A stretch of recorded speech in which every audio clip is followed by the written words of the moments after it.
حضرت عثمان غنی رضی اللہ تعالی عنہ فرماتے ہیں، مرتے وقت ان 5 انسانوں کو موت کی سختی نہ ہوگی، نزاع کی تکلیف بالکل نہیں ہوگی۔ وہ 5 خوش نصیب انسان کون سے ہیں؟ بسم اللہ الرحمن الرحیم۔ السلام علیکم ورحمۃ اللہ۔ 5 عورتوں کو مرتے وقت تھوڑی سی بھی تکلیف نہیں ہوگی۔ وہ 5 عورتیں کون سی ہیں؟ جاننے کے لیے اس ویڈیو کو مکمل دیکھیں۔ نزاع کے وقت مسلمان کو جو تکلیف ہوتی ہے اس پر اللہ رب العزت کی جانب سے نیکیاں عطا کی جاتی ہیں، جیسا کہ سنن ابن ماجہ میں روایت ہے۔ حضرت عائشہ رضی اللہ تعالی عنہا مروی ہے کہ رسول خدا صلی اللہ تعالی علیہ وسلم ان کے پاس تشریف لائے اس حال میں کہ ان کے پاس ان کا کوئی قریبی رشتہ دار موت کی سختیوں میں مبتلا تھا۔ رسول اکرم صلی اللہ علیہ وسلم نے مشاہدہ فرما کر حضرت عائشہ رضی اللہ تعالی عنہا سے فرمایا، اپنے رشتہ دار پر غمگین نہ ہو، اس لیے کہ یہ اس کی نیکیاں ہیں۔ نیز حضرت عائشہ رضی اللہ تعالی عنہا سے ہی اس مضمون کی روایت ہے کہ جب سے رسول خدا صلی اللہ علیہ وسلم کی وفات کی تکلیف میں نے دیکھی، اب میں کسی مسلمان میت کی حالت نزاع کی تکلیف کو اس کے حق میں برا نہیں سمجھتی۔ پس مذکورہ حدیث سے معلوم ہوتا ہے کہ نزاع کے وقت ہونے والی سختی مرنے والی کی بدعمالیوں کا ہرگز نتیجہ نہیں ہوتی۔ مسلمان کے حق میں اس پر اجر و ثواب اور گناہوں کی معافی کی ہی امید رکھنی چاہیے۔ محترم ناظرین، 5 عورتوں کو مرتے وقت تو تکلیف نہیں ہوگی۔ حضرت سیدنا عثمان غنی رضی اللہ تعالی عنہ نے فرمایا تھا،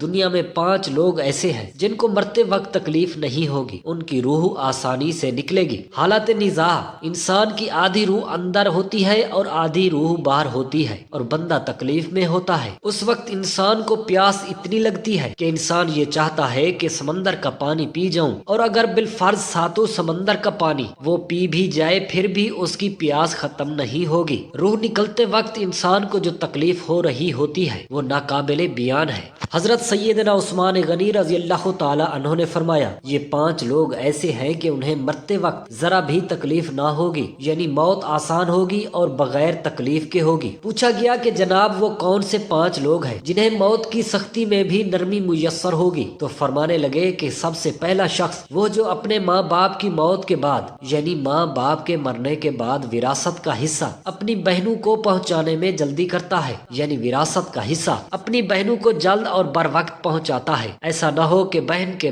بچے بھوک سے بلکتے رہیں اور تم بہن کے حق پر قبضہ کیے بیٹھے رہو، اور بہن اس انتظار میں ہو کہ میرا بھائی کب مجھے میرے ماں باپ کی وراثت میں سے حصہ دے گا۔ بہت بار یہ بھی دیکھنے میں آتا ہے کہ بہن کی شادی نہیں ہوئی، جبکہ والدین دنیا سے رخصت ہو گئے تو بھائی نے کہا کہ کوئی بات نہیں، جب بہن کی شادی کروں گا تو اس کا حصہ اسے جہیز کی صورت میں دے دوں گا۔ یاد رہے کہ اسلام نے بہنوں کو جہیز دینا فرض نہیں جبکہ ان کا وراثتی حق دینا فرض ہے۔ دراصل عورت کو جہیز دینا یہودیوں کی رسم ہے، اسلام اس کی ترغیب نہیں دیتا، لیکن اسلام میں عورت کا وراثتی حصہ دینا فرض ہے۔ واضح رہے کہ والدین کے ترکہ میں سے جس طرح ان کی نرینہ اولاد کا حق کو حصہ ہوتا ہے، اسی طرح بیٹیوں کا بھی اس نے شرعی حق کو حصہ ہوتا ہے۔ والدین کے انتقال کے بعد ان کے ترکے پر بیٹوں کا خود تنہا قبضہ کر لینا اور بہنوں کو ان کے شرعی حصے سے محروم ناجائز اور سخت گناہ ہے۔ بھائیوں پر فرض ہے کہ بہنوں کو حق کو حصہ اس دنیا میں دے دے، ورنہ آخرت میں دینا پڑے گا، اور آخرت میں دینا اتنا آسان نہ ہوگا۔ حدیث مبارکہ میں اس پر بڑی وعیدیں آئی ہیں۔ حضرت سعید بن زید رضی اللہ تعالی عنہ فرماتے ہیں، رسول خدا صلی اللہ تعالی علیہ وسلم نے فرمایا، جو شخص کسی کی بیلشت بھر زمین بھی از راہ ظلم لے گا، قیامت کے دن 7 زمینوں میں سے اتنی ہی زمین اس کے گلے میں توق کے طور پر ڈال دی جائے گی۔ ایک اور حدیث مبارکہ میں ہے، حضرت انس رضی اللہ تعالی عنہ فرماتے ہیں، رسول اللہ صلی اللہ علیہ وآلہ وسلم نے فرمایا، جو شخص اپنے وارث کی میراث کاٹے گا،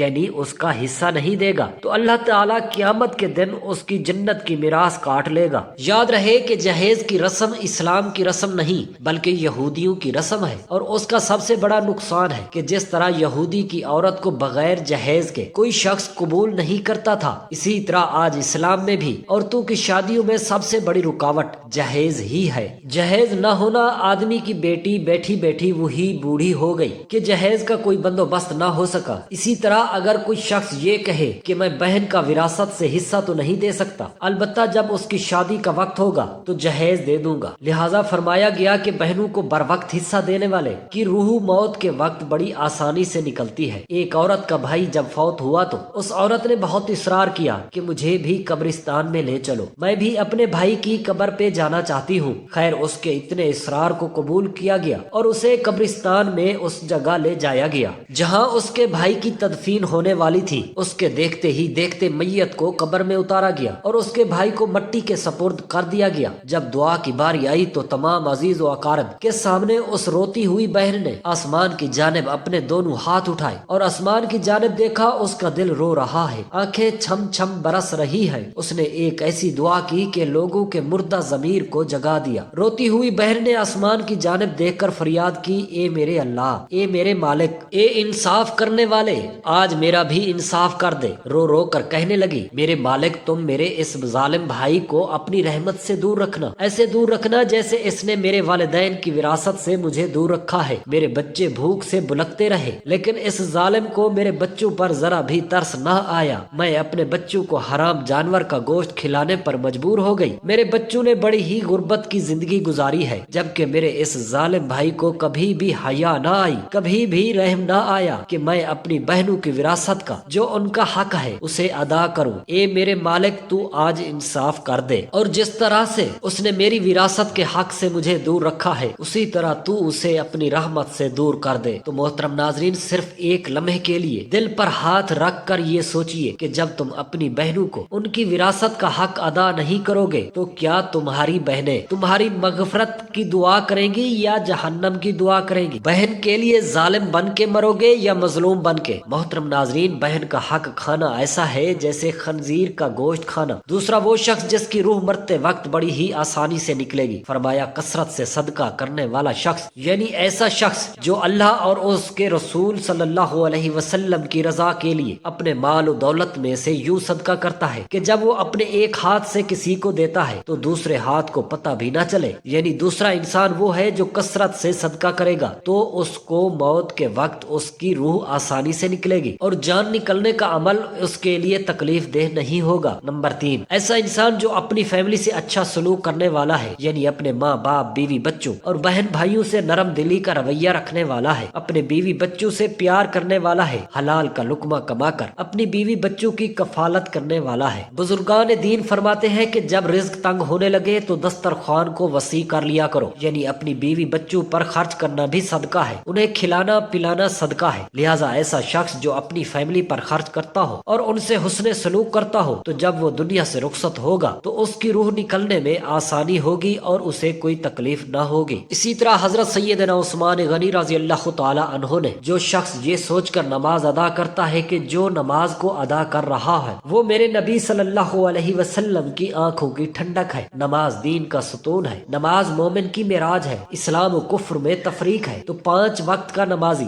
موت کے وقت کسی قسم کی سختی میں مبتلا نہ ہوگا۔ پھر فرمایا 5واں وہ شخص ہے جو قرآن کریم کی تلاوت کر رہا ہو، یعنی خود بھی قرآن پاک پڑھتا ہو اور دوسروں کو بھی قرآن پاک سکھاتا ہو، اور آدھی رات اٹھ اٹھ کر قرآن پاک پڑھا کرو اور قرآن پڑھتے وقت رویا کرو۔ فرمایا کہ اگر رونا نہ بھی آئے تو رونے کی کوشش کر لیا کرو۔ حضرت علی حجویری گنج بخش رحمت اللہ علیہ سے کسی نے پوچھا کہ حضرت اگر رونے کی کوشش بھی کرے اور پھر بھی رونا نہ آئے تو پھر کیا کریں؟ تو فرمایا کہ پھر اپنے مقدر پر رویا کرو۔ کیا تم اتنے سنگ دل ہو گئے ہو کہ تمہاری آنکھیں آنسو نہیں بہاتی؟ حضرت عائشہ صدیقہ رضی اللہ تعالی عنہا کہتی ہیں کہ جب سے انہوں نے اللہ کے رسول صلی اللہ علیہ وسلم موت کے وقت درپیش سختی کا منظر دیکھا ہے، تب سے کسی کی آسان موت پر خوش نہیں ہوتی اور آسان موت نصیب ہونے کی تمنا بھی نہیں کرتی، کیونکہ وہ جان چکی تھی کہ نہ تو موت کی سختی مرنے والے کے برے انجام کی دلیل ہے اور نہ آسان موت کوئی عزت افزائی کی بات ہے۔ اگر سچ مچ ایسا ہوتا تو اللہ کے رسول صلی اللہ علیہ وسلم کو آسان سے آسان تر موت نصیب ہوتی۔ یہی وجہ ہے کہ نہ وہ موت کی سختی کو ناپسند کرتی تھی اور نہ کسی کی آسان موت پر خوش ہوتی تھی۔ موت کی سختی کے بارے میں حضرت عائشہ صدیقہ رضی اللہ تعالی عنہا فرماتی ہیں، آپ رضی اللہ تعالی عنہ فرماتی ہیں کہ میں نے رسول خدا صلی اللہ اللہ تعالی علیہ وسلم کو حالت نزاع میں دیکھا۔ آپ صلی اللہ علیہ وسلم کے پاس پانی کا ایک پیالہ رکھا ہوا تھا۔ آپ صلی اللہ علیہ وآلہ وسلم اس میں اپنا ہاتھ مبارک داخل کرتے اور پھر اپنے چہرے مبارک پر پھیر لیتے تھے اور فرماتے تھے کہ یا اللہ موت کی سختی میں میری مدد فرما۔ مختلف احادیث مبارکہ سے معلوم ہوتا ہے کہ مومن کی روح بہت آسانی سے نکلتی ہے اور روح نکلتے ہی اس کے لیے خوشخبریاں شروع ہو جاتی ہیں، جبکہ کافر کے بارے میں آتا ہے کہ اس کی روح انتہائی سختی کے ساتھ قبض کر لی جاتی ہے اور اسی وقت سے ہی اس کے برے